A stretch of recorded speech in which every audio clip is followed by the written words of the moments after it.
नमस्कार, आप देख रहे हैं लखनऊ का अभिमान न्यूज और मैं हूं आपके साथ ज्योतिका। आइए रुक करते हैं खबर की ओर। भाजपा सांसद मनोज तिवारी ने कहा, सांसद और लोकसभा नेता प्रतिपक्ष राहुल गांधी के खिलाफ एफआईआर दर्ज होने पर कहा, राहुल गांधी अपनी तुलना भीमराव अंबेडकर के साथ कर रहे हैं। यह तो कांग्रेस ने बाबा साहब का एक और अपमान कर दिया। यह वही राहुल गांधी है जो अध्यादेश तो फाड़ सकते हैं लेकिन बाबा साहब भीमराव अंबेडकर का स्मारक नहीं बनवा सकते थे। कौन सा ऐसा रॉकेट साइंस आया जो पहले नहीं था? राहुल गांधी को अपनी तुलना बाबा साहब भीमराव अंबेडकर से करते हुए शर्म आनी चाहिए।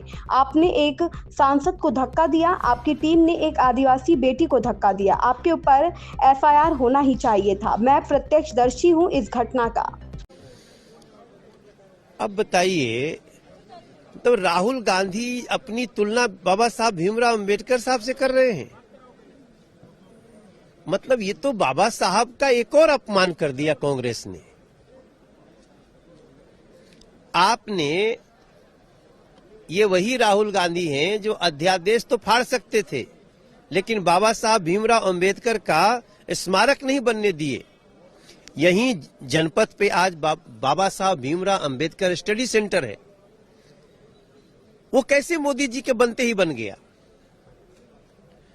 कौन सा ऐसा रॉकेट साइंस आया जो पहले नहीं था कि नेहरू जी ने 1 कट्ठा जमीन देने से मना कर दिया बाबा साहब भीमराव अंबेडकर की अंतिम क्रिया के लिए, और उनका एक स्मारक जो नहीं बना सकते थे, उसी शहर में दिल्ली के बीचों बीच बाबा साहब भीमराव अंबेडकर स्टडी सेंटर 5 एकड़ में बनके तैयार हो गया। राहुल गांधी, आपको शर्म आनी चाहिए अपनी तुलना बाबा साहब भीमराव अंबेडकर से करते हुए।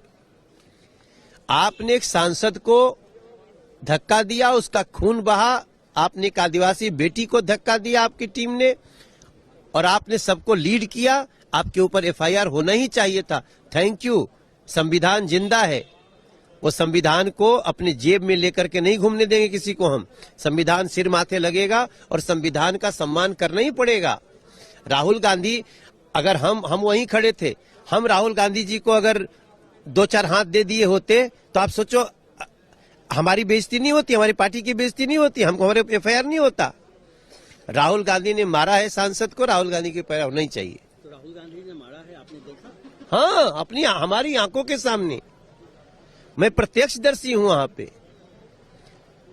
मैंने कल भी बताया था, पूरा ऐसे हाथ करके उसको हटा करके और मुकेश राजपूत को गिराया। उसके बाद उनसे प्रताप सारंगी गिरे। फिर आगे बढ़ते हुए पूरी महिलाओं को रौंदते हुए अंदर गए। इस पे एफआईआर नहीं हुआ तो किस पे एफआईआर होगा? इस खबर में बस इतना ही। बने रहिए लखनऊ का अभिमान न्यूज के साथ।